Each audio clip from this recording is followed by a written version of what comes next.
The manager had her trapped in the deserted kitchen, his intentions as clear as day. There was no escape for her. Suddenly, a hand clamped down on his wrist from behind. It was Julian, the quiet dishwasher who never seemed to talk to anyone. What Ivy didn't realize was that Julian wasn't a dishwasher at all. He was a mafia boss investigating the restaurant. And now he wasn't about to leave without her. The fluorescent lights in Rossi's kitchen buzzed like a swarm of dying bees. Ivy Martinez wiped down the last table, her sneakers squeaking against the checkered linoleum floor. Midnight had come and gone, and the restaurant felt different when it was empty, bigger somehow, like a theater after the audience had left. "Hey, Ivy!" Mark's voice sliced through the silence. "You almost done back there?" "Just finishing up," she called out, spraying cleaner on the counter. Her manager stood in the doorway between the dining room and the kitchen, his arms crossed, wearing that smile that always made her stomach churn. Mark Patterson was 38, twice divorced, and possessed the kind of confidence that came from never hearing the word no. He'd been managing Rossi's for 3 years, and in the 6 months Ivy had worked there, he'd gone from friendly to persistent, to something that felt like a warning. Good. He stepped into the kitchen. "Listen, I've been meaning to talk to you about your schedule next week." Ivy kept her eyes fixed on the counter, scrubbing at a stain that had probably been there since the Clinton administration. "You can just text me the schedule like always." "Yeah, but I thought maybe we could discuss it over drinks. Somewhere quieter, more private."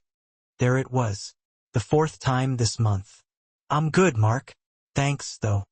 She moved toward the dish station, trying to create some distance between them. He followed her. "Come on, Ivy. Don't be like that. I'm just trying to be friendly. And I'm just trying to finish closing, so I can go home." She grabbed a stack of clean plates, but Mark stepped into the narrow hallway that led to the walk-in freezer, effectively blocking the only way out. He said, his voice dropping lower, "I've been real flexible with your shift requests. Real understanding when you needed time off for your mom's appointments." Ivy's hands tightened around the plates. "I appreciate that. So maybe you could appreciate me back." He moved closer. The hallway was barely 3 feet wide. Industrial shelving lined both sides, loaded with supplies. "One drink. That's all I'm asking." "Mark, I need to get past you. Just think about it." His hand reached out, his fingers grazing her wrist. "I said no." Ivy pulled back, but there was nowhere to go. Her spine hit the metal shelving, rattling boxes of pasta. Mark's expression changed. The friendly mask slipped, revealing something uglier underneath. "You know what your problem is, Ivy? You think you're better than—" He stopped mid-sentence. Someone was standing behind him. Ivy hadn't heard footsteps, hadn't heard the kitchen door open. But there he was, Julian, the new dishwasher who'd started 2 weeks ago. Tall, maybe 6'2", with dark hair and even darker eyes that currently held no expression whatsoever. "Kitchen's closed," Mark said, not turning around. "Whatever you forgot, get it tomorrow." Julian didn't move, didn't speak, just stood there perfectly still with one hand resting loosely at his side. Something about that stillness made Mark's voice falter. "I said—" Mark turned around, finally meeting Julian's eyes. Whatever he saw there made him take a step back. Julian moved forward. Not rushed, not aggressive, just a smooth, deliberate step that somehow filled the entire hallway. His hand came up and wrapped around Mark's wrist with the casual precision of someone who'd done this before, many times before. She said. "No." Julian's voice was quiet, almost gentle, but it carried weight like a closed fist. Mark tried to pull away. Julian's grip didn't budge. "Let go of me." Mark's face reddened. "You're fired. You hear me? You're Leah. Leave. One word. That's all it took." Julian released Mark's wrist and stepped aside, creating a path toward the exit.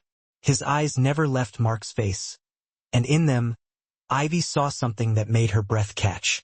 Not anger, not even dislike, just absolute unwavering certainty. Mark looked at Ivy, then back at Julian. Whatever he saw made the decision for him. He straightened his shirt, tried to reassemble his authority like puzzle pieces, and walked out. His footsteps echoed through the empty dining room, followed by the slam of the front door. Silence filled the kitchen. Ivy realized she was still holding the stack of plates. Her hands were shaking. She set them down carefully before they could slip. "You okay?" Julian asked. She nodded, then shook her head, then laughed. A short, slightly hysterical sound. "Yeah, no. I don't know." She looked up at him. "Thank you. I don't know what would have happened if you hadn't." "You don't have to thank me." "I do, though. You might have just lost your job because of me." Julian's mouth curved into something that wasn't quite a smile. "I'll be fine." He turned to leave, and Ivy suddenly didn't want to be alone in the empty restaurant. "Wait. How did you even know I was still here? I thought everyone left."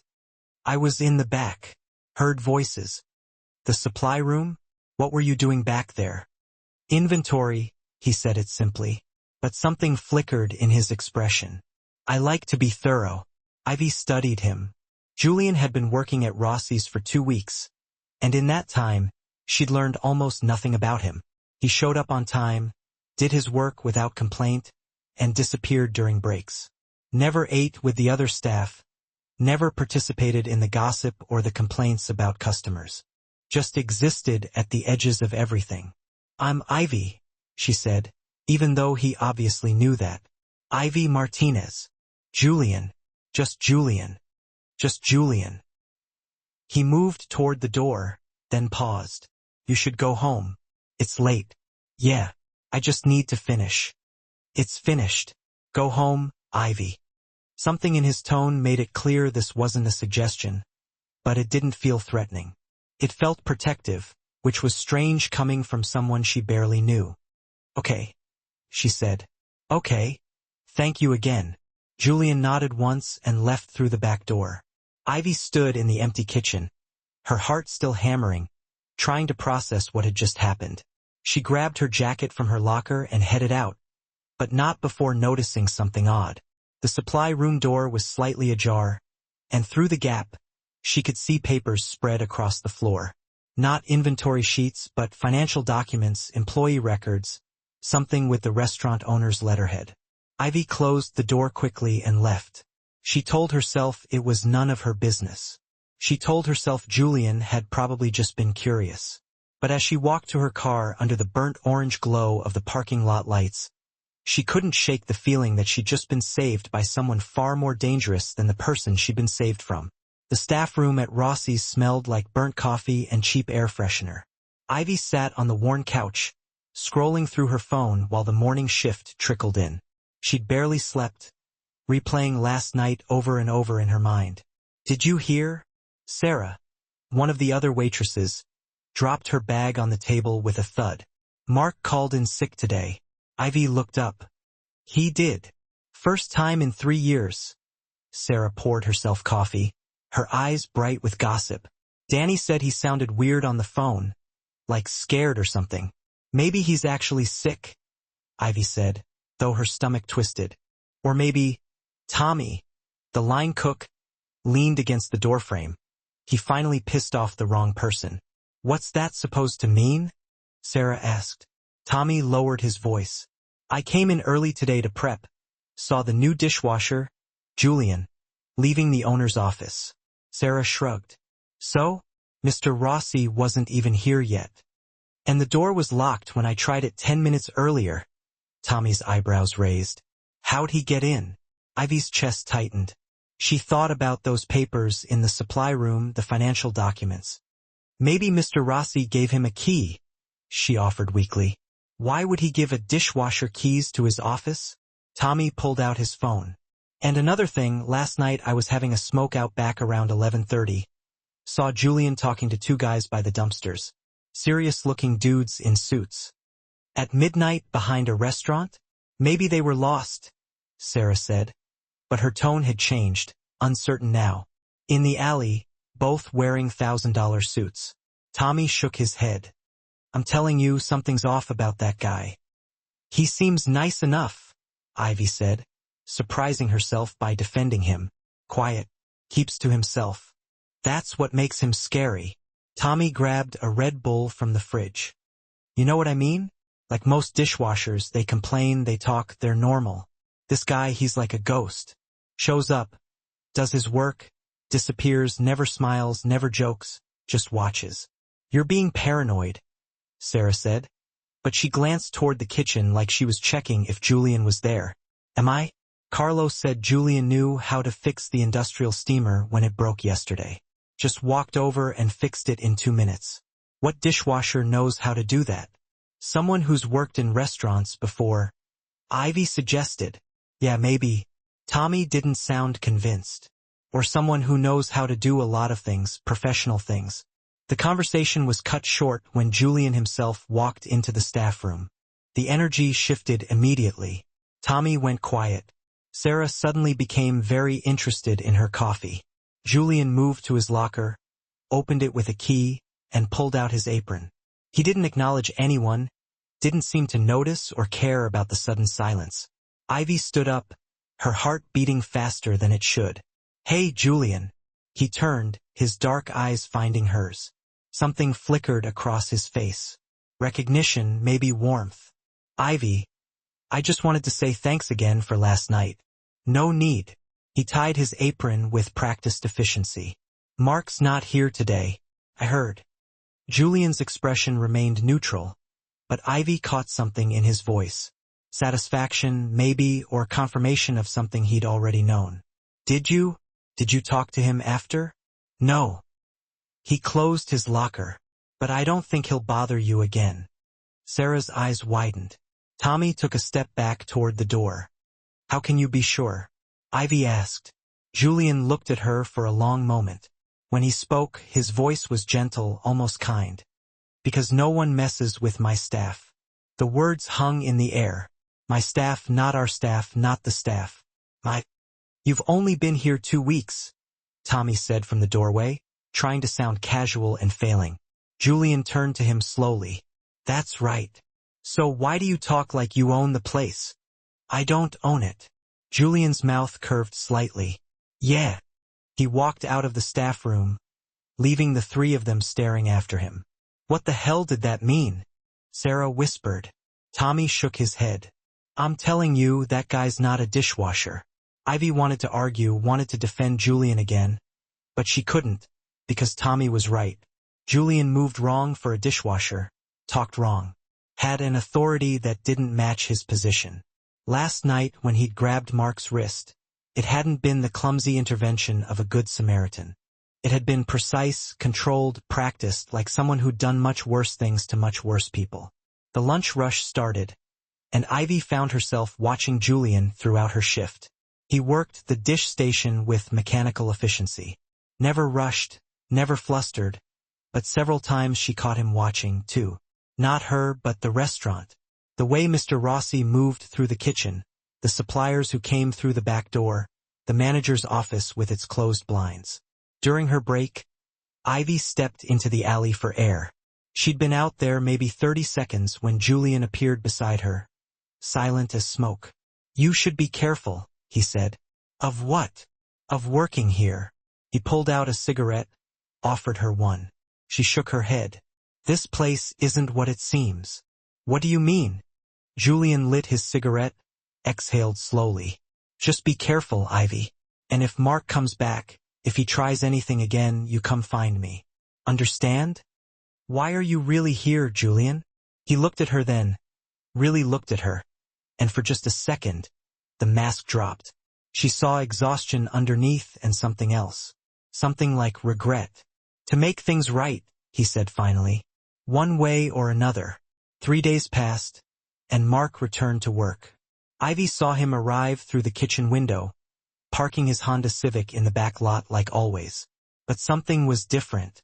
He sat in the driver's seat for a full 5 minutes, staring at the restaurant like it was a building he'd never seen before. When he finally came inside, he looked smaller somehow, his shoulders curved inward, his usual swagger replaced by something cautious, afraid. Morning, Sarah chirped as Mark passed through the kitchen. He nodded but didn't respond, didn't make his usual jokes or complain about traffic or comment on what everyone was wearing. just walked straight to his office and closed the door. "Told you he sounded weird," Sarah whispered to Ivy. "Look at him." Ivy watched through the office window. Mark sat at his desk, ran his hands through his hair, then reached for his phone. His fingers hovered over it, then pulled back like he wanted to call someone but didn't dare. Julian appeared beside the dish station, and Mark's head snapped up. Their eyes met through the glass. Mark looked away first quickly, like he'd just touched something hot. "Did you see that?" Tommy nudged Ivy's shoulder. "Mark's terrified of him." "Maybe he's just embarrassed," Ivy said. "About what happened." "That's not embarrassment, that's fear." Tommy loaded dirty plates into the industrial washer. "Real fear." Throughout the morning shift, Ivy noticed Mark's behavior growing stranger. He avoided the dish station entirely, taking the long way around the kitchen, even when it made no sense. When he needed to check inventory in the back, he sent Carlos instead. And whenever Julian moved, Mark tracked him with his eyes, the way someone might watch a dog they didn't trust. But Julian acted like Mark didn't exist. He worked steadily, efficiently, his hands moving through dishes with mechanical precision. Except Ivy noticed something new. Between loads, Julian would disappear for 5 or 10 minutes, not to smoke, not for breaks. She followed him once, curious and slightly concerned. Julian went to different parts of the restaurant, the dry storage, the walk-in freezer, even the dining room when it was empty between rushes. But he wasn't wandering. He was observing, studying, making mental notes of something Ivy couldn't identify. In the dry storage room, she watched him examine the invoices pinned to the corkboard. Not casually, carefully, he pulled out his phone and photographed several of them. "Looking for something?" Ivy asked from the doorway. Julian didn't startle. He turned slowly, slipped his phone into his pocket, and gave her that almost smile. "Just checking supplies." "Since when do dishwashers check supplies?" "Since we keep running out of dish soap." He moved past her close enough that she caught his scent. Something clean and expensive that definitely didn't come from a dishwasher's salary. "Julian, what's really going on?" He stopped, his back to her. "What do you mean? You're not really a dishwasher, are you?" "I wash dishes. That makes me a dishwasher." "That's not an answer." Julian turned around, and for the first time since she'd met him, he looked uncertain, like he was deciding something. "Has Mark bothered you again?" "No. He won't even look at me." "Good. What did you do to him?" "Nothing, Ivy. I didn't touch him, Ivy. I didn't threaten him. I didn't have to." He stepped closer, his voice dropping. "Some people understand power without needing it explained. Mark's one of them. And you have power. I have what I need." It wasn't a real answer, but something in his tone told Ivy not to push. Not yet. That afternoon, things got weirder. A supplier arrived with the weekly meat delivery. Tony, a guy who'd been coming to Rossi's for years. But when he rolled his dolly through the back door, he froze. His eyes landed on Julian at the dish station, and his face went pale. "Jesus Christ," Tony whispered, loud enough for Ivy to hear. "What are you doing here?" Julian looked up slowly. Recognition flickered across his face. "Tony, Tony caught himself, glanced around the kitchen nervously. "Does anyone know you're here?" "The people who need to know." Tony set down the dolly with shaking hands. "I'll get the rest from the truck." He practically ran outside. "Friend of yours?" Ivy asked Julian. "Former business associate." "What kind of business?" Julian didn't answer. He returned to the dishes, but Ivy saw his jaw tighten, saw the way his shoulders tensed, like he was preparing for something. 10 minutes later, Mr. Rossi himself came out of his office, something he rarely did during lunch rush. He was a short, round man in his 60s, always sweating, always stressed. But today he looked panicked. He walked straight to Mark's office and closed the door. Through the glass, Ivy watched them argue. Mr. Rossi's face red, his hands gesturing wildly. Mark shaking his head, pointing toward the kitchen, toward Julian. The meeting lasted less than 5 minutes. When Mr. Rossi emerged, he looked at Julian with an expression Ivy couldn't quite read. Fear mixed with something else. Resignation, maybe? Mr. Rossi left through the back door without a word to anyone. What was that about? Sarah asked, appearing beside Ivy with a tray of dirty glasses. I don't know, but... She was starting to suspect. The pieces were there, scattered like breadcrumbs. Julian's authority, Mark's fear, Tony's recognition, Mr. Rossi's panic. The back door opened. Julian stepped out, a cigarette already between his lips. He saw her and paused. Didn't know you smoked. I don't. Then what are you doing out here? Thinking. She watched him light the cigarette, the flame briefly illuminating his face. What's your excuse? Same. He moved to the opposite wall, keeping distance between them. Not uncomfortable distance, respectful distance. They stood in silence for a moment. The alley smelled like garbage and fryer oil. City smells that Ivy had stopped noticing years ago. A siren wailed somewhere in the distance. Traffic hummed on the main street beyond. You ever wonder why you do this? Julian asked suddenly. Do what? Work in restaurants. Deal with people like Mark, the long hours, the bad pay, the customers who treat you like furniture. Ivy thought about it. My mom worked in restaurants her whole life. She used to say, it's honest work. You feed people, make them happy, go home tired but clean. No tricks, no games. She glanced at him. What about you? Why are you here? Julian took a long drag, exhaled slowly. I'm here because I need to be. That's cryptic. It's honest, is it? Ivy pushed off the wall, moved a little closer. Because honest would be telling me what you're really doing at Rossi's.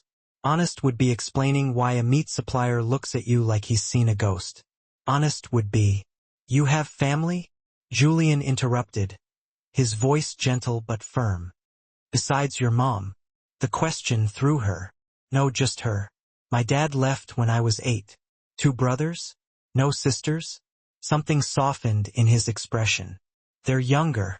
I've been taking care of them since our parents died. I'm sorry. Don't be. It was a long time ago.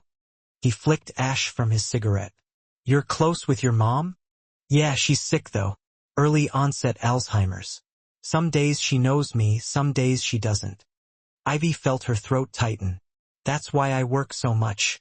Medical bills, assisted living, medication. It adds up. Julian nodded slowly. That's why you put up with Mark. I need this job. Can't afford to make waves. You shouldn't have to choose between safety and survival. His voice carried an edge now, something sharp beneath the calm. No one should. Easy to say, harder to live. I know. Julian dropped his cigarette, crushed it under his boot. My youngest brother, Matteo, he's 17. Smart kid, wants to be a lawyer, help people. But where we come from, being smart isn't always enough. Sometimes you need protection. Sometimes you need someone willing to get their hands dirty so you don't have to. Is that what you do? Get your hands dirty? Julian looked at her, then really looked at her, and Ivy saw something in his eyes she hadn't expected. Sadness. Deep and old and carried like a weight. I do what needs to be done, he said quietly.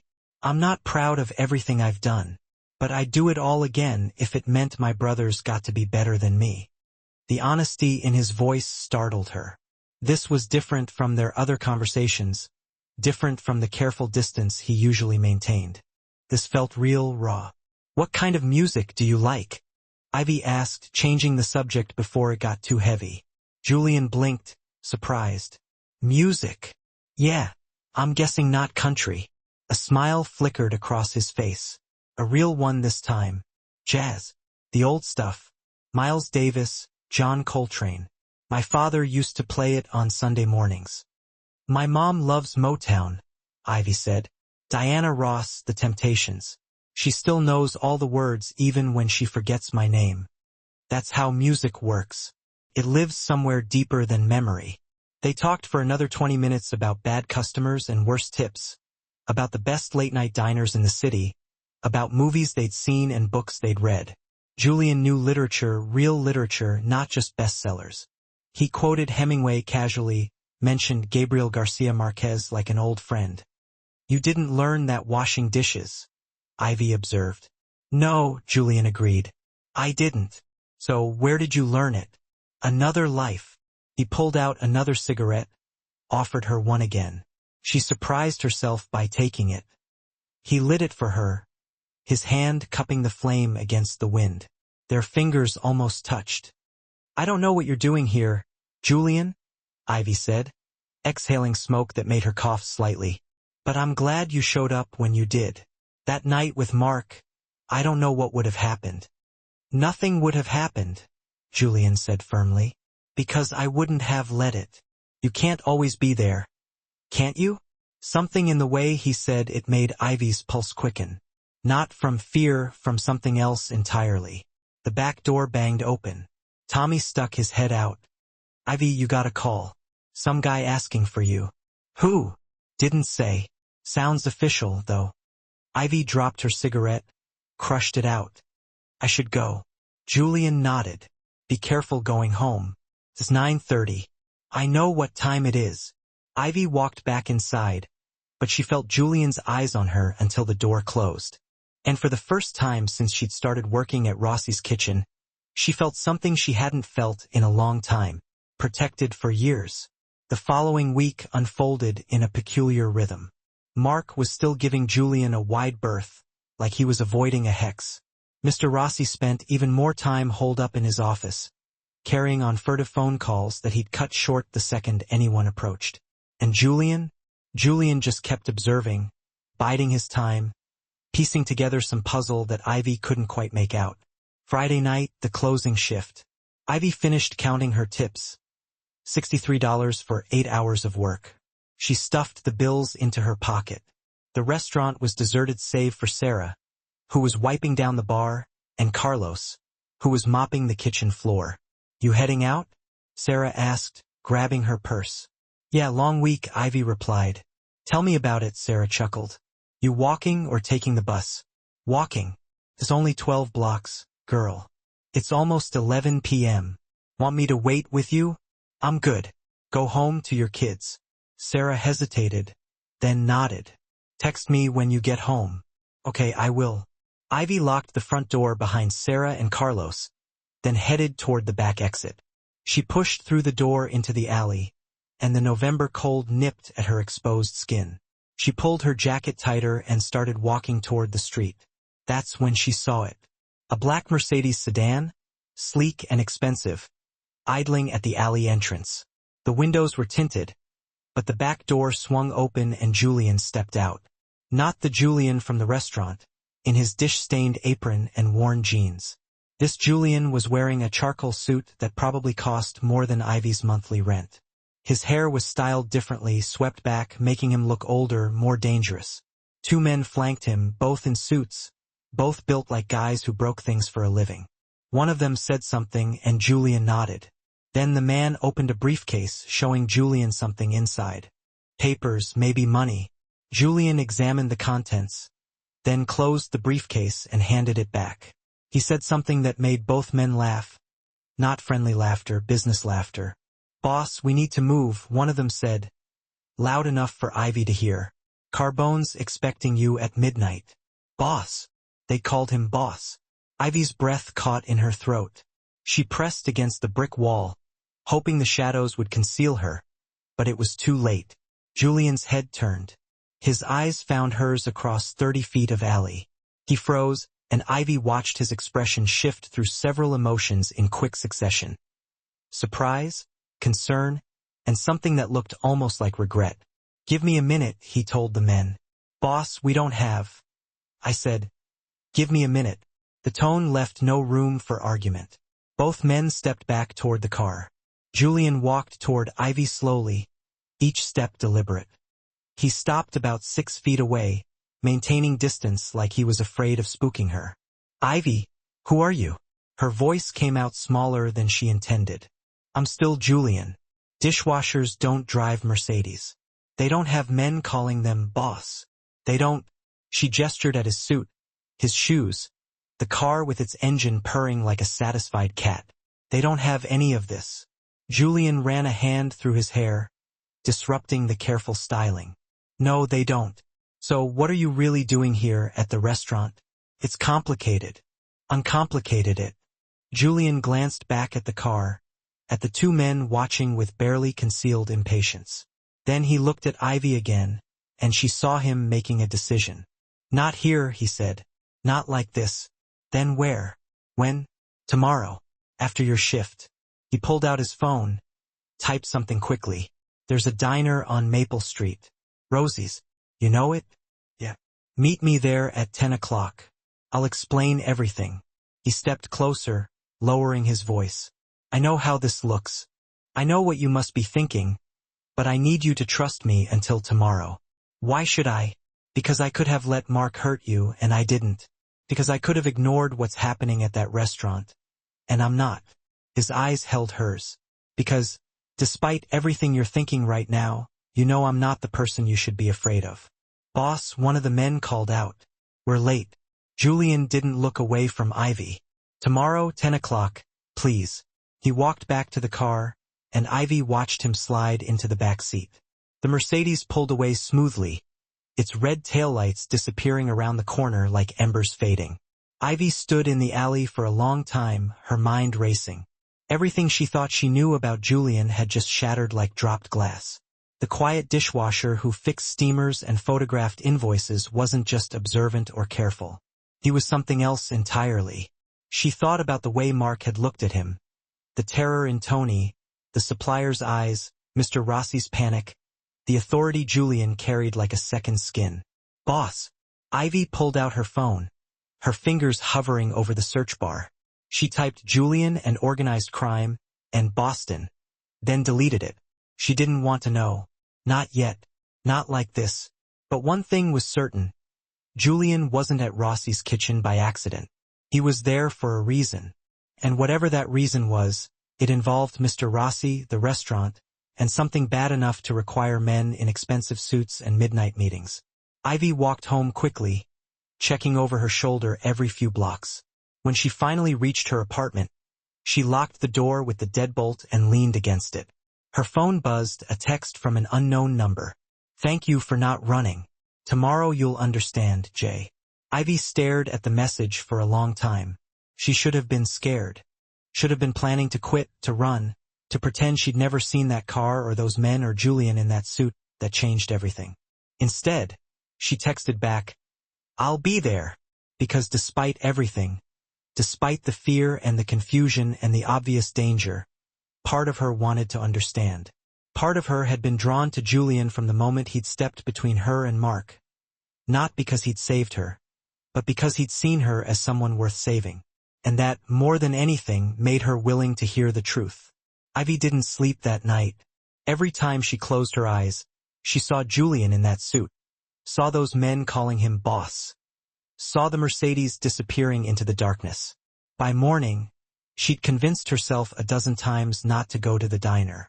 By afternoon, she knew she would anyway. Saturday's shift started at 4 p.m. Ivy arrived early, hoping to avoid everyone. But Mark was already there, standing by the time clock, waiting. Ivy. His voice was tight. Need to talk to you. I'm not scheduled until 4 o'clock. This won't take long. He gestured toward his office. Please. Something in his tone set off alarm bells. Mark hadn't said please to her once in 6 months. But curiosity overrode caution. She followed him into the cramped office and immediately regretted it when he closed the door. What's going on? She asked, staying close to the exit. Mark leaned against his desk, arms crossed. He looked different today, not scared, exactly, but determined, like he'd made a decision and was committed to seeing it through. I know you've been talking to Julian, he said. So, I'm telling you to stay away from him. Ivy felt anger spike in her chest. You don't get to tell me who I talk to.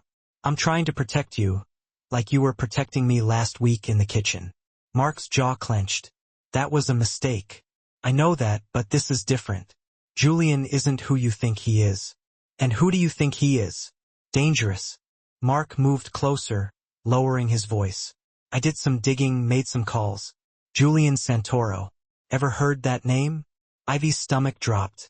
Santoro. She'd heard that name before, whispered in conversations about the North End, about family businesses that weren't really about family. You're lying. I wish I was. Mark pulled out his phone, showed her a news article from 3 years ago. The headline read, Santoro family consolidates power after rival gang warfare. The photo showed a younger Julian in a dark suit walking out of a courthouse, surrounded by lawyers. Ivy's hands went cold. He's Mob Ivy, real deal organized crime. And he's here because of Mr. Rossi, because this restaurant is involved in something bad. And Julian's family wants a piece of it. Mark pocketed his phone. Stay away from him for your own safety. If you're so concerned about my safety, why didn't you stay away from me? That's different. Get out of my way, Mark. Ivy, listen. She pushed past him, her heart hammering. The article's image burned in her mind. Julian in that courthouse, his expression cold and unreadable. Julian Santoro. Not just Julian, not just a dishwasher playing pretend. Someone with a last name that carried weight and blood. The shift passed in a blur. Ivy moved through her tables mechanically, smiling at customers, taking orders, delivering food. Julian worked the dish station like always, but she couldn't look at him now without seeing that courthouse photo. At 9:30, she clocked out and headed for the back exit. She decided not to go to the diner. Whatever Julian wanted to tell her, she didn't want to hear it. She just wanted to forget all of this and find a new job. Then arms grabbed her from behind. Ivy screamed, but a hand clamped over her mouth. She was pulled backward into the alley, away from the light. 2 men, not the ones from last night, different ones, held her against the wall. Quiet, one of them hissed.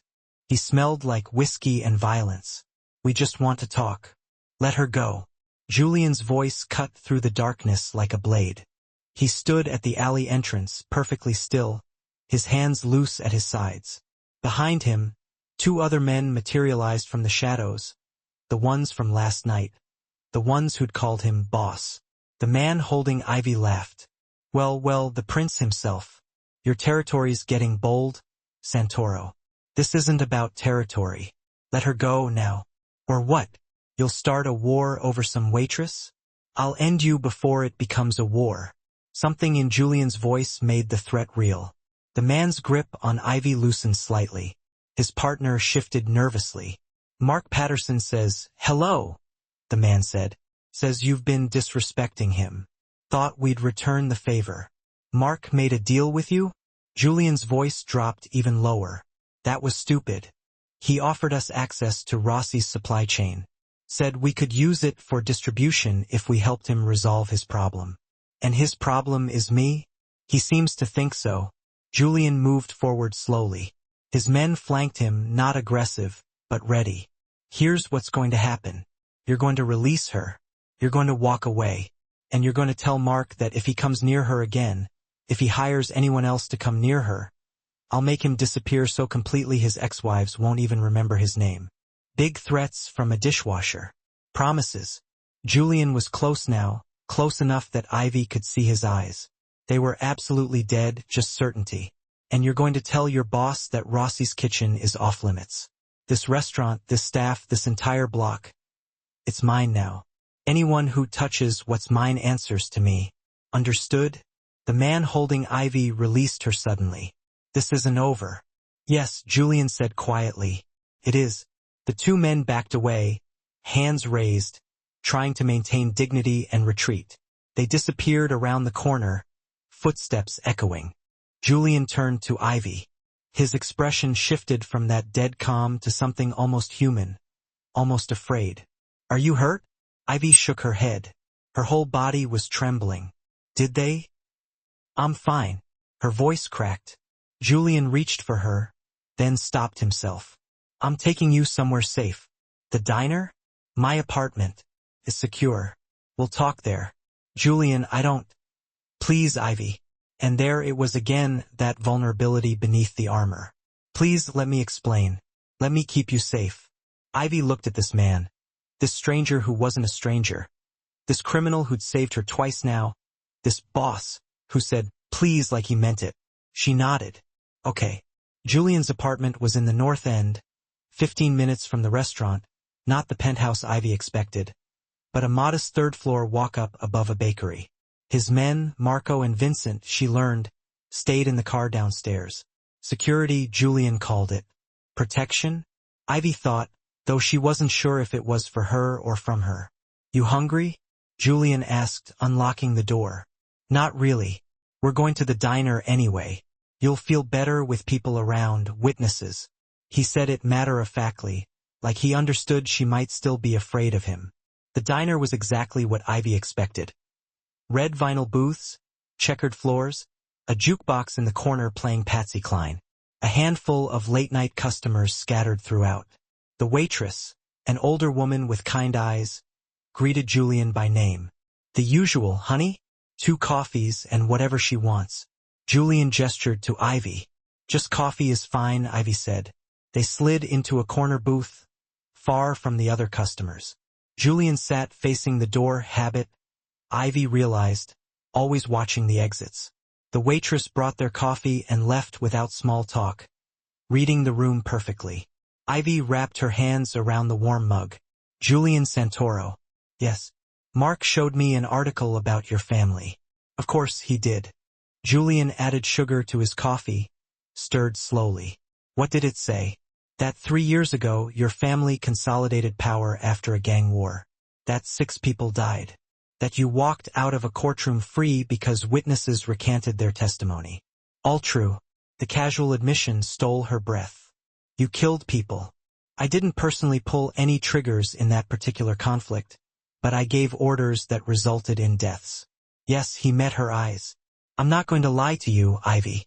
You deserve the truth. Why are you at Rossi's? Julian leaned back, the vinyl creaking under him. Because Anthony Rossi is laundering money for the Vitali family. Has been for 3 years. They use his restaurant to clean drug money, fake invoices, inflated supply costs, phantom employees on the payroll. In return, Rossi gets protection and a cut. Ivy thought about those invoices Julian had photographed, the closed-door meetings, Mr. Rossi's panic. And you want in? No, I want it stopped. Julian's voice hardened. The Vitalis are animals. They push heroin in school zones. They traffic women. They hurt anyone who gets in their way. And they do it without conscience. My family, we have rules, lines we don't cross. The Vitalis have no lines. So, you're the good guys? We're not good guys, Ivy. We're just less bad. He took a sip of coffee. My father built our business on gambling and protection. We took money from people who could afford to lose it. We protected neighborhoods that the cops ignored. We didn't touch drugs, didn't hurt civilians, didn't prey on the weak. When he died, I inherited that code. And I intend to keep it by taking over Rossi's, by exposing what Rossi is doing, and driving the Vitalis out of our territory. The restaurant's finances are a mess. Easy to prove money laundering if you know what to look for. I've been gathering evidence for 6 weeks. Invoices, bank records, supplier testimony enough to bring in the feds. Then why work as a dishwasher? Why not just turn him in?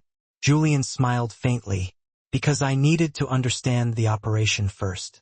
See who's involved, how deep it goes, who's complicit, and who's just trying to survive.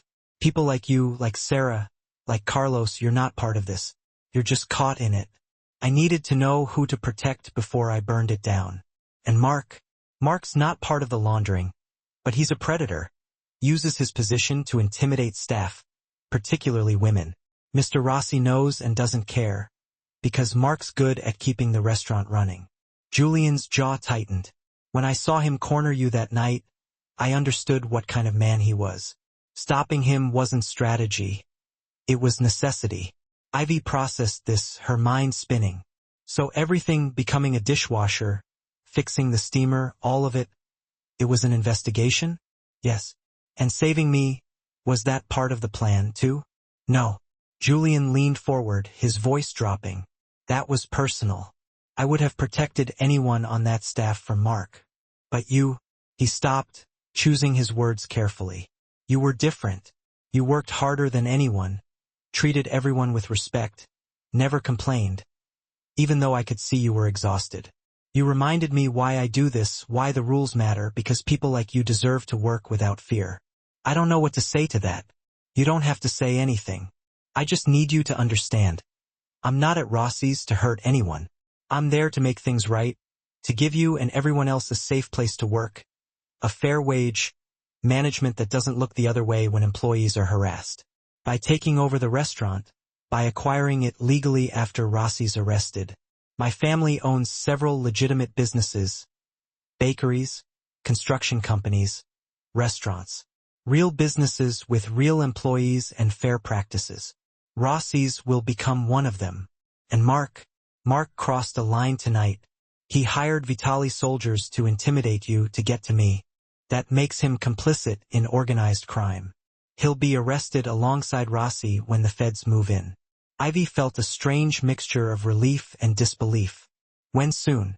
Maybe a week, maybe two. I'm waiting for the right moment. Julian reached across the table, stopped just short of touching her hand. Until then, you're in danger. Mark knows you've seen me outside the restaurant. The Vitalis know I care about keeping you safe. That makes you leverage. So what do? You let me protect you. Marco and Vincent will watch your apartment, make sure no one bothers you. At work, you stay close to me or my people. And when this is over, he finally touched her hand, just his fingertips against hers. When this is over, you decide if you want to keep knowing Julian Santoro, or if you'd rather I disappear from your life completely. Why would I get to decide that? Because you deserve the choice. Because I've seen enough people trapped in situations they didn't choose. You won't be one of them. Ivy looked at their hands, barely touching across the scarred Formica table. I'm not afraid of you, she said quietly. Maybe you should be. But I'm not. She met his eyes. I'm angry that you lied about who you were. I'm confused about all of this. But I'm not afraid because you've had chances to hurt me. And instead, you've kept me safe. Something shifted in Julian's expression. The armor cracked just slightly, and underneath, she saw exhaustion and loneliness and something that looked like hope. Thank you, he said. For what? For not running. Sunday morning, Mark Patterson sat in his apartment with a bottle of whiskey and a loaded gun. The whiskey was almost empty. The gun he'd bought 2 days ago from a pawn shop, no questions asked. Neither was helping with the fear that had wrapped around his throat like a noose. Julian Santoro wasn't just dangerous. He was methodical, patient, the kind of man who didn't make threats he couldn't keep. And last night, after the Vitali soldiers he'd hired came back empty-handed and furious, Mark realized he'd made a catastrophic mistake. He thought hiring outside muscle would scare Julian off. Instead, he'd started a war he couldn't win. His phone buzzed, another blocked number. He let it go to voicemail like he had with the previous 12 calls. They were probably from the Vitalis, demanding payment for a job they'd botched, or worse, from Julian's people, calling to tell him his time was up. Mark poured another drink with shaking hands. He hadn't meant for things to go this far. The incident with Ivy, that was just supposed to be a drink, maybe a little persuasion. He'd done it before with other waitresses, and most of them eventually gave in. But Ivy was stubborn. And then Julian had appeared like some kind of ghost, and everything spiraled. First, Mark thought he could wait it out. Julian was just a dishwasher with an attitude. But then Tony, the supplier, had recognized him. Then Mr. Rossi had started acting paranoid, shredding documents and making desperate phone calls. Then Mark did what he should have done weeks ago. He asked around. The name Santoro opened doors, bad doors. Everyone knew the family, old money, old blood, old rules. They controlled half the North End, had judges in their pocket, and bodies buried in places the cops would never find. And Julian was the eldest son, the enforcer, the one who'd personally ended the Culibri family's reign 3 years ago. Mark was screwed, but maybe there was still a way out. He grabbed his phone and dialed a number he'd found on a dark corner of the internet. A man answered on the third ring. Yeah, I need protection. Someone's threatening me. Who? Julian Santoro. Silence. Then a low whistle. That's a big problem, friend. Can you help or not? Depends. What's the job? Mark's throat went dry. This was the line. Once he crossed it, there was no going back. I need him distracted. Long enough for me to leave town. Distracted. How? He's protecting someone. A waitress named Ivy Martinez. If something happened to her, not permanent, just enough to pull his focus, I could disappear. Another silence. You want us to grab a civilian to get to a made man? I'll pay 50,000 in cash. Make it 100 and we'll consider it. I don't have 100,000. Then you don't have a solution. The man paused. But I'll tell you what. We've been looking for a way into Santoro territory. He's been a pain in our ass for months, screwing with our distribution routes. You give us information about his operation at Rossi's kitchen locations, schedules, who's working for him, and we'll handle your problem free of charge. Mark's hands trembled. What happens to the girl? That depends on how smart Santoro is. He backs off, she goes home with a scare. He doesn't, well, that's on him. I don't want her hurt. I just need leverage. Sure, buddy. Whatever helps you sleep. The man's tone turned cold. You in or out? Because if you're wasting my time, I'm in. The words came out before Mark could stop them. I'll send you everything I know. Good. We'll be in touch. The line went dead. Mark sat in the darkness of his apartment, the gun still on the table, and realized what he'd just done. He'd just signed a deal with the Culibris remnants, the crew that Julian had destroyed 3 years ago, the ones who'd been waiting for revenge. They wouldn't just scare Ivy. They'd use her to hurt Julian in ways that would make death look merciful. Mark reached for the whiskey bottle, but his hand knocked it over. Amber liquid spread across the table, dripping onto the floor like blood. He thought about calling it off, considered warning someone. But who could he trust? The cops? They'd just laugh him out of the precinct. Julian? That was basically signing his own death warrant. Ivy? She wouldn't believe a word he said. And even if she did, it would be too late. The information had already been sent. Photos of Ivy's schedule, her address, the route she took home from work, details about Julian's movements, his men, his routines, everything Mark had been observing for the past 2 weeks. His phone buzzed again at 53 minutes and 5 seconds. A text from an unknown number. We have what we need. Stay out of sight for 48 hours. When it's done, leave town and never come back. If you talk to anyone, you're dead. Mark deleted the message, his fingers trembling so badly he almost missed the icon. He tried to convince himself he was just trying to survive, that Julian had forced his hand, that Ivy was just collateral damage in a war he didn't start. But deep down, in the part of himself he actively avoided acknowledging, Mark knew the truth. He was a coward who'd put an innocent woman in mortal danger because he couldn't handle rejection, because he'd rather hurt someone else than face the music for his own pathetic actions. The guilt settled over him like a lead blanket, but it wasn't heavy enough to make him pick up the phone and warn anyone. Instead, Mark threw some things in a bag, grabbed the gun he'd stashed under the mattress, and left his apartment. He'd hole up in a cheap motel outside the city, wait for the news, and pray that when all this was over, he'd still be breathing. He didn't pray for Ivy. He couldn't afford to dwell on the consequences of what he'd just set in motion. Monday morning would come, and with it, the kind of violence that turned waitresses into leverage and protection into a liability. Mark told himself it wasn't his fault. He almost succeeded in believing it. Monday evening, Ivy finished her shift at 8. Julian had insisted that Marco walk her to her car, but she'd flatly refused. I can't live like this, she told him. I can't have bodyguards following me around forever, just until things settle down. Just until things settle down, Julian had said, but she'd seen the worry etched on his face. The way he'd been watching the restaurant all day, tense and hyper-alert, like he was expecting something awful to happen at any moment.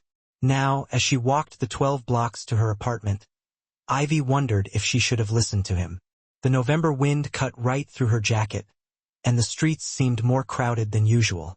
People heading home from work, students streaming out of the community college, the normal hustle and bustle of city life.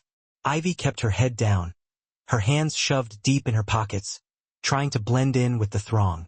She turned onto Hanover Street, just 4 blocks from home. That's when she noticed the car, a dark sedan, creeping slowly about half a block behind her. It could have been nothing, just someone circling, looking for a parking space in the perpetually overcrowded neighborhood. but something about it made Ivy's pulse hammer in her ears. She turned left onto a narrow side street. The car turned, too. Ivy's heart pounded against her ribs. She quickened her pace, fumbling for her phone in her pocket. She should call Julian. Should call 911. Should do something, anything, other than stand there and panic. The car suddenly accelerated. Ivy ran. She made it maybe 20 feet before two men leaped out, moving with frightening speed and purpose. One of them grabbed her from behind, his grimy hand clamping over her mouth before she could even manage a squeak.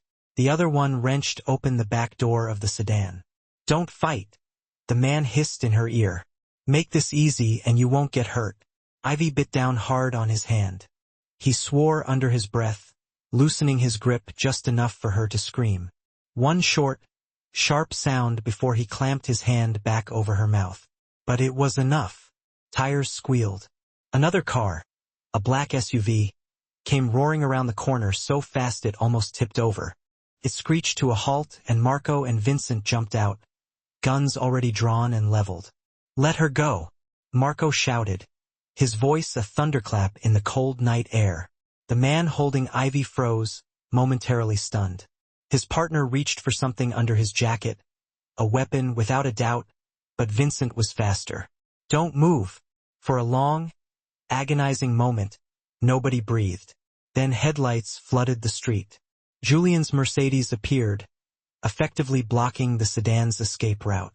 Julian got out slowly, deliberately, and even from a distance, Ivy could see the barely contained fury radiating off him in waves. "Let her go," he repeated, each word laced with a menace that promised a swift and brutal death. The man holding Ivy frantically calculated his options and clearly didn't like any of them. With a violent shove, he released her. Ivy stumbled forward, gasping for air, and Marco caught her, pulling her protectively behind him. "Get in your car and drive away," Julian said, his voice deceptively calm. "Right now, before I change my mind about letting you live." One of the men, trying for bravado, said with a smirk, "Calibri sends his regards." "This is just the beginning." Julian's expression didn't flicker. "Tell Calibri he should have stayed in whatever hole he was hiding in, because now I'm coming for him." "You can't protect her forever, Santoro," the man sneered.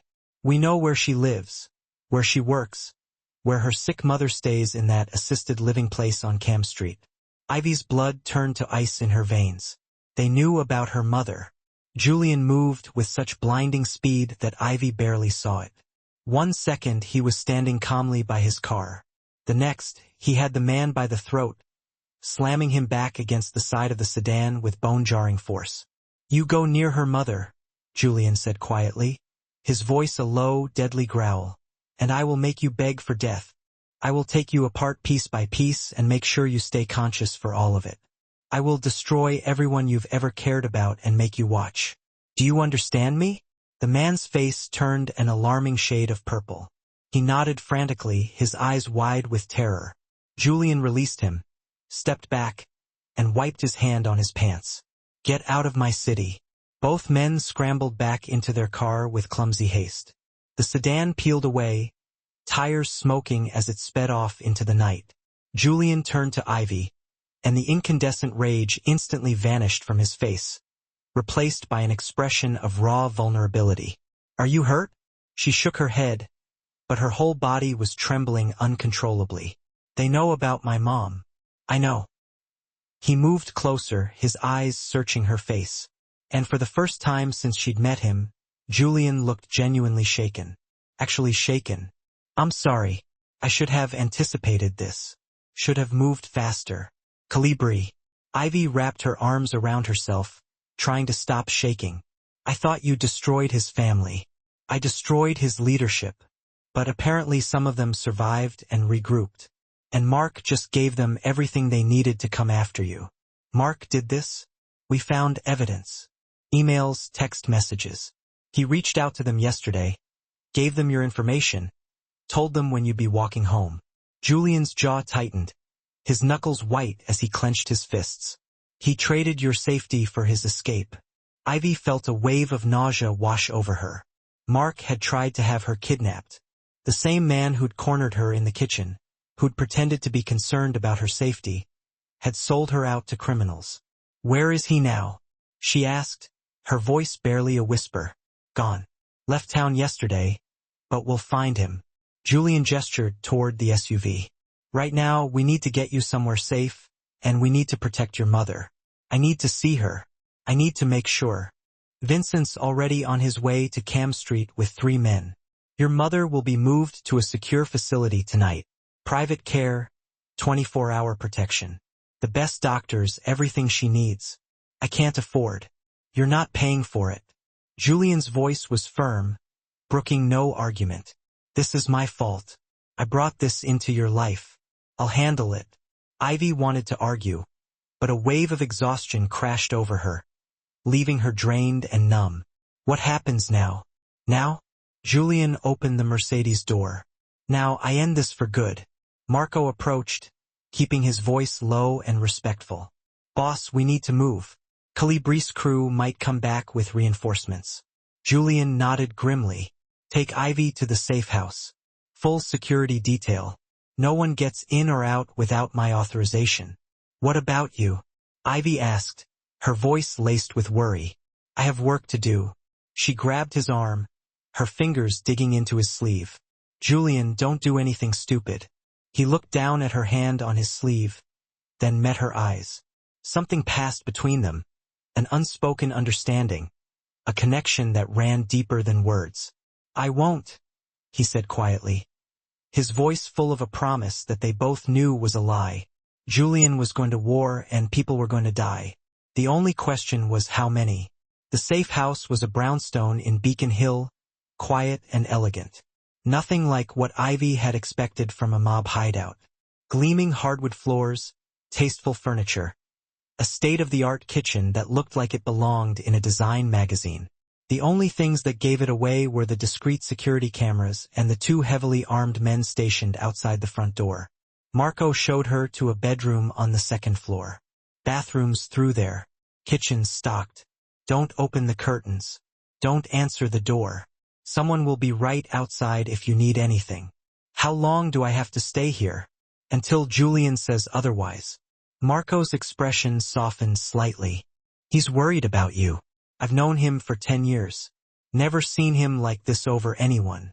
After Marco left, Ivy sat on the edge of the bed, her mind racing. She should have been terrified. She'd almost been kidnapped. Her mother was being moved by armed guards to an undisclosed location, and she was hiding in a safe house owned by the mob. But all she could think about was the look on Julian's face when he'd asked if she was hurt. The barely controlled fury when those men had mentioned her mother. The promise he'd made, knowing he might not be able to keep it. She must have dozed off because she woke with a start to the sound of footsteps on the stairs. Her heart leaped into her throat.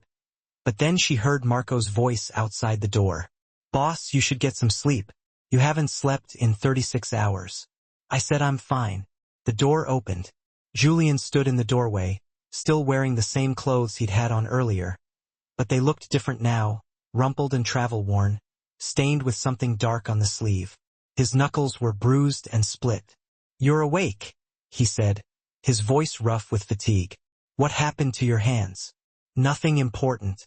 He stepped inside, closed the door behind him, and leaned against it. "Your mother's safe. I just came from the facility. She's settled in and sleeping soundly. The staff there is excellent." "Did you hurt someone?" Julian didn't answer immediately. He moved to the window, careful not to disturb the heavy curtains, and stood there with his back to her, looking out at the city. "I did what needed to be done." "That's not an answer." "It's the only answer I can give you." He turned around, and Ivy saw the stark exhaustion etched on his face, the crushing weight of whatever he'd done tonight. "The Calabrese crew won't bother you again. Neither will Mark. You're safe now. And you? Are you safe?" "I'm always safe." "That's not true." Ivy stood up, moved closer to him, her eyes searching his. "You can lie to everyone else, Julian, but don't lie to me. Not anymore." Something cracked in his carefully guarded expression. He sank into the chair by the window, burying his face in his hands. "I'm tired, Ivy." So tired of this life, of making decisions that destroy people, of pretending that violence is just business, that it doesn't leave marks. Ivy knelt in front of him, reaching out to take his hand. Then why do you do it? Because my brothers need me to. Because our family built something, and walking away would let it crumble. Because... He looked at her, and she saw tears threatening at the corners of his eyes. Because I don't know how to be anything else. I don't believe that. You should. He gestured at his bruised knuckles. Look at me. This is who I am. This is what I do. I hurt people for a living, Ivy. I make them afraid so they'll fall in line. Tonight, I put 2 men in the hospital and threatened to kill a third if he didn't tell me where Mark was hiding. That's not a man you should want to know. But I do want to know you. The words tumbled out before she could stop them. I've seen you at the restaurant. The way you treat the staff with respect. The way you fix that steamer without being asked. The way you protected me when you didn't have to. That's who you are too. That's who I want to know. It's not the same thing. Then make it the same thing. Ivy reached for his damaged hands, held them gently in hers. You said your brothers want to be better than you. But maybe you're already better than you think. Maybe you just need to choose it. Julian looked down at their joined hands, his expression unreadable. I've done terrible things, Ivy. Things I can't take back. Things that would make you run if you knew the details. Tell me one. The worst one. Let me decide. He was quiet for a long moment, wrestling with his demons. When he finally spoke, his voice was barely a whisper, raw with pain and regret. When I was 23, a rival family kidnapped my youngest brother. Mateo was 14. They sent us photos of what they'd done to him. Broken bones, cigarette burns, things that still give him nightmares. My father wanted to negotiate. I didn't. I took 5 men, found where they were holding him, and He stopped, swallowed hard, fighting back the emotion that threatened to overwhelm him. I made sure they understood what happens when you hurt my family. 3 of them died. The other 2 wish they had. Did you get Mateo back? Yes. And those men? Would they have killed him? Eventually? Yes. Then you saved your brother's life. Ivy squeezed his hands, her eyes filled with compassion. That doesn't make you a monster, Julian. That makes you someone who protects the people he loves. At what cost? How many people do I have to hurt before I become the very thing I'm trying to stop? I don't know. But I know you ask yourself that question, and that matters. Men like Mark, like those Calibri soldiers, they don't question. They just take what they want. You're different. Julian pulled his hands away gently, stood up, and walked back to the window, his silhouette dark and imposing against the curtains. After tonight, after everything that's happened, you should hate me. You should be planning how to get away from me the first chance you get. Is that what you want? No. The word came out rough, honest, torn from her soul. God help me. No, I want you to stay. I want to wake up tomorrow and see you in my kitchen making coffee. I want to take you to dinner somewhere nice where we can just be 2 normal people. I want. He turned around, and the naked vulnerability in his face broke her heart. I want to be the kind of man who deserves you, but I don't know if that's even possible. Ivy stood and crossed the room until she was standing directly in front of him, her eyes locked on his. Then let's find out together. Ivy, I'm not saying I'm not scared. I am. But I'm also not running because when I look at you, I don't see a monster. I see someone who's been fighting his whole life to protect people who can't protect themselves. Someone who works as a dishwasher to expose corruption instead of just walking in with guns blazing. Someone who asks permission before protecting me instead of just deciding he knows what's best. You barely know me. Then let me know you. The real you, not the boss, not the enforcer. Julian. Just Julian. He reached up, touched her face with those bruised, gentle hands, his eyes searching hers. You could have any life you wanted. Why would you choose one that involves constantly looking over your shoulder? Because the only time I've felt truly safe in the last 6 months was when you were around. Because you see me as a person, not just a waitress or a victim. She leaned into his touch, her voice barely audible. Because I think you need someone to choose you, not the life you offer. Just you. Julian closed his eyes, and a single tear tracked down his cheek. When he opened them again, they held something Ivy hadn't seen before. Hope. I don't deserve this, he whispered, his voice thick with emotion. Maybe not, but I'm giving it anyway. He pulled her into his arms, and she felt him shake with silent tears. They stood there in the dim room, holding each other like survivors of a shipwreck, clinging to each other for dear life. And for the first time since everything had started, Ivy felt something fundamental shift inside her. This wasn't just victim and protector anymore. This was something real, something worth fighting for. 2 weeks later, federal agents raided Rossi's kitchen at 6 o'clock in the morning. Ivy watched from across the street with Julian, sipping coffee as unmarked cars swarmed around the restaurant. Mr. Rossi was led out in handcuffs, his face ashen and defeated. 3 of his suppliers followed, along with 2 men Ivy recognized as Vitali associates who sometimes hung around the kitchen. Is it over? She asked, her voice tight with anxiety. Almost. Julian's arm was around her shoulders, a gesture that was both casual and protective. The feds will trace the money, build their case. Rossi will cooperate to reduce his sentence. The Vitalis will lose their distribution network in the North End, and the restaurant goes into receivership, which is where we come in. Julian had explained the plan to her over the past 2 weeks during the stolen hours they'd spent together at the safe house. His family would acquire Rossi's kitchen through a shell company, legal, clean, documented. The employees would keep their jobs with better pay and actual benefits. The menu would be improved, the harassment would end. What about Mark? Ivy hadn't been able to stop thinking about him, about what he'd done. Mark Patterson was arrested 3 days ago trying to cross into Canada. Conspiracy to commit kidnapping, among other charges. He's looking at 10 to 15 years. Julian's voice held no satisfaction, just a sense of quiet finality. He made his choices. Sarah appeared beside them, holding her own cup of coffee. She'd been one of the first employees Julian had contacted about staying on after the transition. Is it weird that I'm sad? She asked, her brow furrowed. I mean, Mr. Rossi was laundering money, and Mark was awful, but it's still the end of something, you know? It's the end of one thing, Ivy said, offering her a small smile. The beginning of something better. I hope so. Sarah looked at Julian, her expression hopeful. You're really going to keep all of us on? Everyone who wants to stay? Same positions, higher wages, health insurance, paid sick leave, and a new manager who understands that employees are people, not property. Who's the new manager? Julian smiled slightly, a hint of mischief in his eyes. We're still interviewing candidates. That was a blatant lie. Julian had already offered the position to someone, but he just hadn't told Ivy who yet. The federal agents finished clearing the building. One of them, a woman in her 40s with sharp, intelligent eyes, crossed the street toward Julian. Mr. Santoro, Agent Chun. Julian shook her hand, his expression polite but guarded. Everything in order. Your family's cooperation was noted. The files you provided were instrumental. She glanced at Ivy, her expression softening slightly. Ms. Martinez, I understand you've had a difficult few weeks.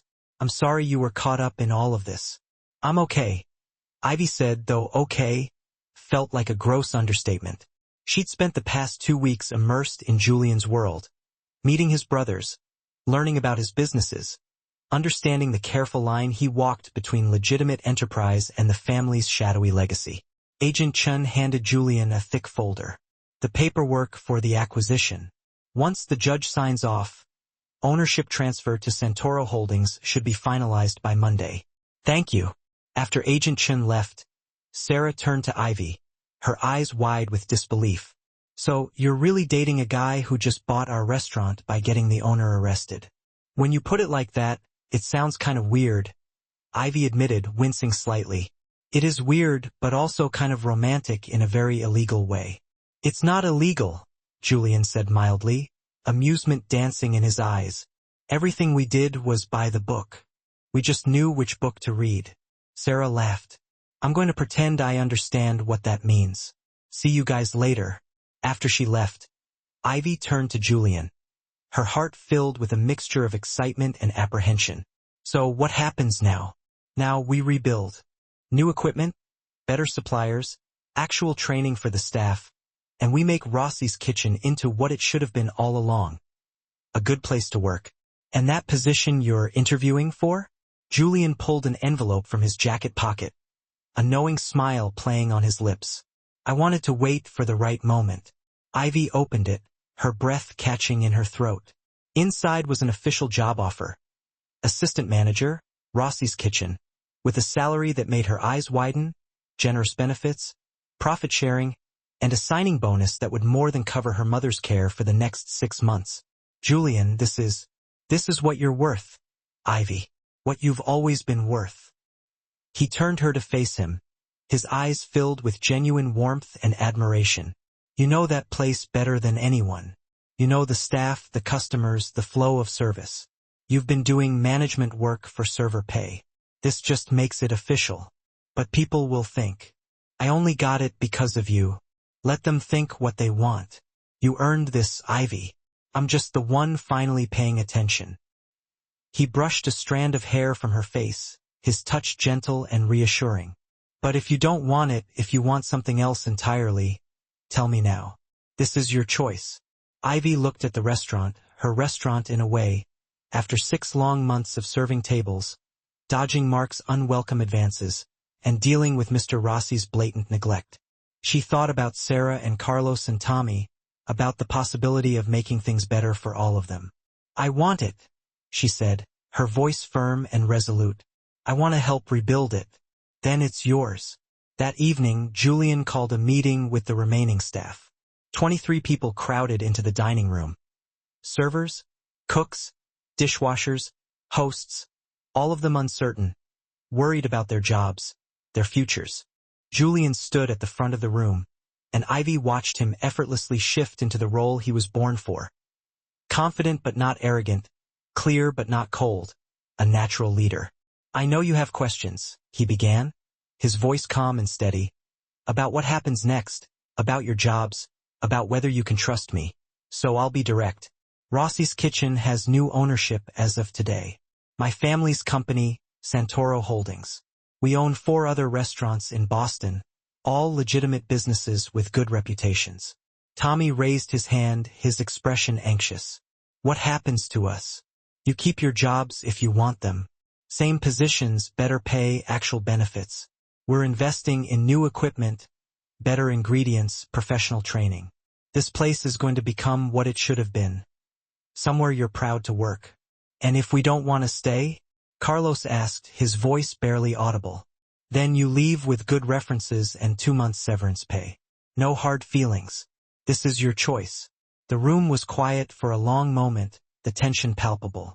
Then Sarah spoke up, her voice filled with cautious optimism. Who's managing? Ivy Martinez will be assistant manager, reporting to a general manager we're hiring from outside. Someone with experience but no history with the old operation. Fresh start. All eyes turned to Ivy, and she felt a flush creep up her neck. She stood up, her heart pounding in her chest, but her voice was surprisingly steady. I know this is strange. I know some of you might think I don't deserve this position, but I've worked here as long as most of you. I know this place, and I promise I'm going to work every single day to make it better for all of us. Tommy started clapping, a hesitant but genuine sound. Then Sarah joined in, her enthusiasm infectious. Then Carlos. Within seconds, the whole room was applauding, a wave of sound that washed over Ivy and brought tears to her eyes. After the meeting, people lingered, asking questions, making plans, their faces alight with a newfound hope. The energy in the room had shifted from fear and uncertainty to something akin to excitement and anticipation. Julian found Ivy by the kitchen window, watching the street outside, a small, satisfied smile playing on her lips. You did good in there. I was terrified. Couldn't tell. He stood beside her, close enough that their shoulders touched, a silent affirmation of their shared purpose. This is what I wanted, what I've been working toward. Not just taking down the Vitalis or exposing Rossi, but giving people like you a chance to build something good. Is that why you really came here? To help people?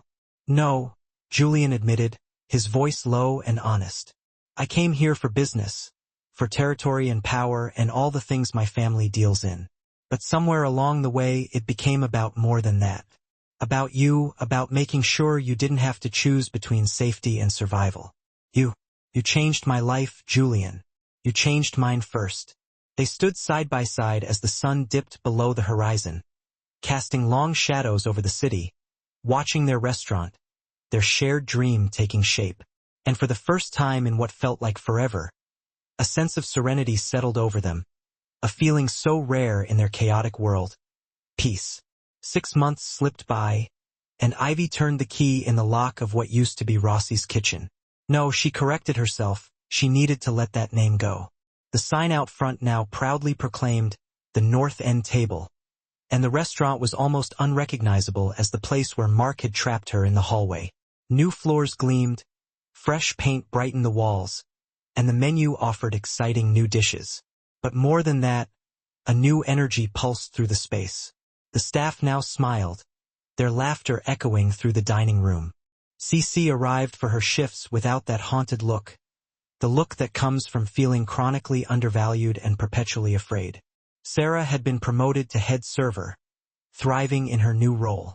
Tommy commanded the line with the flair of a seasoned maestro. And Ivy, well, Ivy managed it all with a newfound confidence she hadn't known she possessed. She completed her final walkthrough, meticulously checking that everything was secure for the night. The evening had been a whirlwind, a Friday night as bustling as they always were now. Their glowing review in the Globe last month had sent reservations soaring, booked solid for weeks in advance. Success tasted different than she'd imagined. Sweeter, yes, but also weighted with a sense of responsibility. Her phone vibrated in her pocket, a text message from her mother's care facility. "Your mom had a good day, asked for you by name. See you tomorrow." Ivy's face broke into a smile. The good days were becoming more and more frequent. The new facility, the carefully adjusted medication, the specialized care, it was all making a difference. Her mother still battled Alzheimer's, still had those heartbreaking days when she didn't recognize anyone. But the good days felt like precious gifts now, moments to be savored. She grabbed her coat and slipped out the back exit. The November air was crisp and cold, but not unpleasantly so. Just a year ago, almost to the day, she'd been backed into a corner in that hallway by a man who mistakenly believed that power meant taking whatever he wanted. Now, that man was behind bars, and she was locking up her own thriving restaurant. Funny how life could twist and turn. "You're late." Ivy jumped, then let out a relieved laugh when she saw Julian leaning casually against the brick wall, exactly where they'd had their first real conversation. Same worn leather jacket, same intense dark eyes that seemed to see right through her. But something about him felt different now, softer, more open. "I had paperwork," she said, a playful smile tugging at her lips. "Manager stuff. You know, I've heard rumors about that," he said, pushing himself off the wall and moving toward her with that effortless grace that still made her heart flutter. "How was tonight?" "Good. Great, actually. We did 300 covers and only 2 minor disasters." "That's my girl," he murmured, leaning down to kiss her forehead, a familiar and comforting gesture that had become a cherished part of their routine over the past 6 months. "You ready for what I have planned? You'll see." They walked together through the North End streets, the neighborhood now holding a completely different meaning for Ivy. It wasn't just the place where she worked anymore. It was where she lived, where she belonged. In the apartment above Julian's, where his brothers gathered for boisterous Sunday dinners, and where his associates treated her with the same unwavering respect they showed him. She'd learned to carefully navigate his world, to instinctively know which questions were best left unasked, which conversations required her discreet absence, which phone calls signaled his imminent departure for days without explanation. It wasn't perfect, not by any stretch of the imagination, but it was undeniably real. And on the good days, those precious days when he came home early and lovingly prepared pasta using his grandmother's cherished recipe, when he spoke about his brothers with genuine pride instead of worry etched on his face, when he looked at her like she was the single thing keeping him tethered to something good in this world, those days made all the sacrifices worthwhile. They turned onto a familiar side street, and Ivy recognized their destination. "Rosie's?" The very diner where Julian had first revealed the truth about who he was and what he wanted. "We're having a late dinner?" she asked, curiosity piqued. "Something like that." Inside, the diner was deserted except for the comforting presence of Rosie herself, who beamed when she saw them. "Your usual spots are waiting for you, honey," she said with a warm smile. They slid into the same cozy booth from that fateful night 6 months ago. The same scarred Formica tabletop, the same vinyl seats patched with duct tape, but everything else felt profoundly different. Rosie brought them coffee without being asked, a silent acknowledgement of their connection, and then left them alone to their conversation. "So," Ivy said, stirring sugar into her cup, "what's this all about?"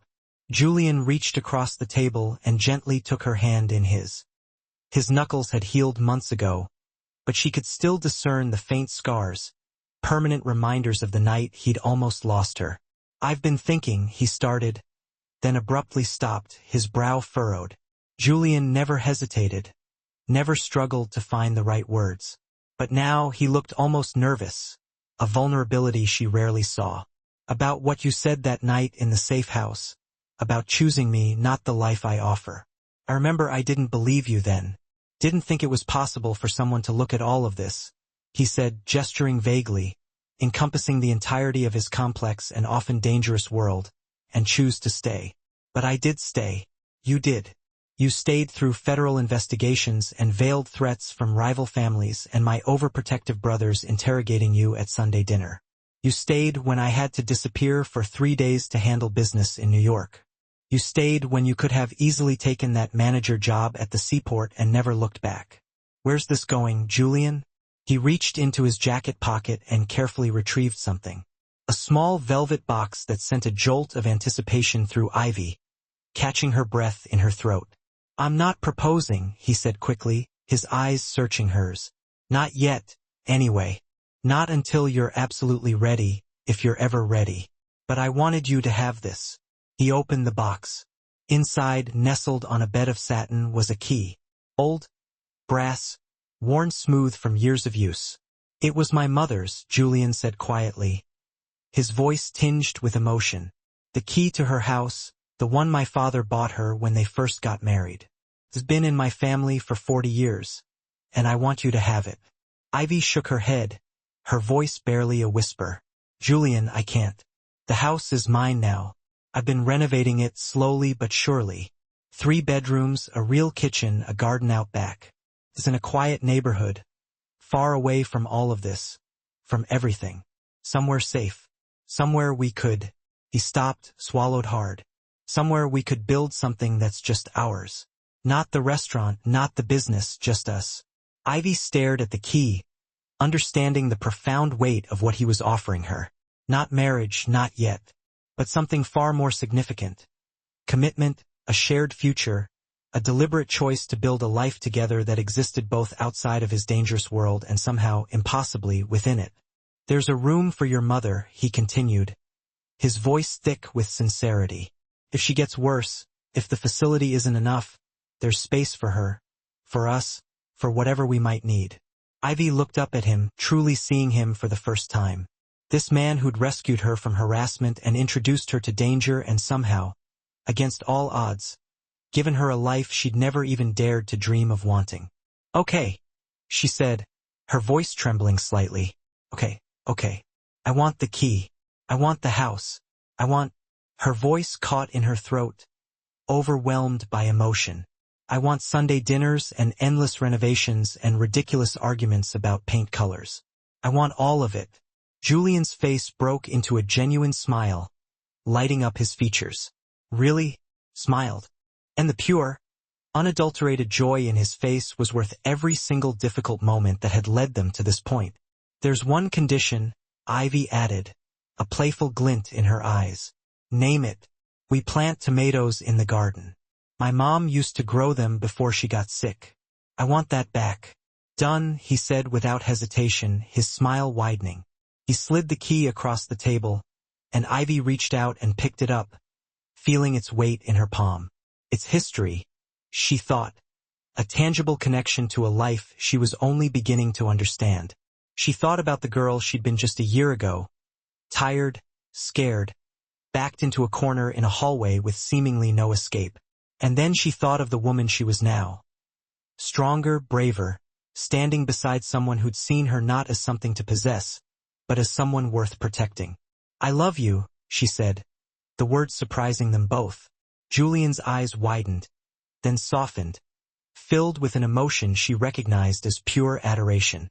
"I love you too," he whispered. "Have for months. Was just waiting for the right moment to say it. This is the right moment." They finished their coffee, paid Rosie, and walked out into the crisp November night. The city hummed around them, a symphony of car horns, distant sirens, the sounds of countless lives being lived, good and bad, light and dark, all tangled together like a ball of yarn. Julian reached for Ivy's hand, and they walked toward home. Not the apartment above his, but the house with the garden, the house where they'd plant tomatoes come spring. The house that represented a conscious choice they were both making to face whatever came next, together. The world was still a dangerous place. Julian's business still existed in the shadows.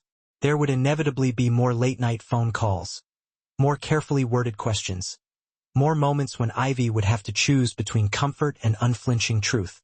But as they walked through the North End streets, past the restaurant where everything had begun, Ivy realized something incredibly important. She wasn't simply being protected anymore. She was choosing to protect something, too. This fragile, unlikely thing they'd built together. This love that had blossomed in a kitchen hallway and grown into something worth fighting for.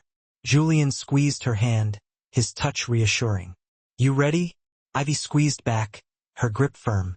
"For what?" "Everything." She looked at him, at this complex and enigmatic man who had taught her that power could be gentle, that danger could paradoxically keep you safe, that the darkest places sometimes held the most unexpected light. "Yeah," she said, her voice filled with unwavering certainty. "I'm ready." And hand in hand, equal partners in an unequal world, they walked home together. Not as victim and protector, not as waitress and boss, just as Ivy and Julian. Two people who'd found each other in the darkness and decided that together, they'd create their own light. The end.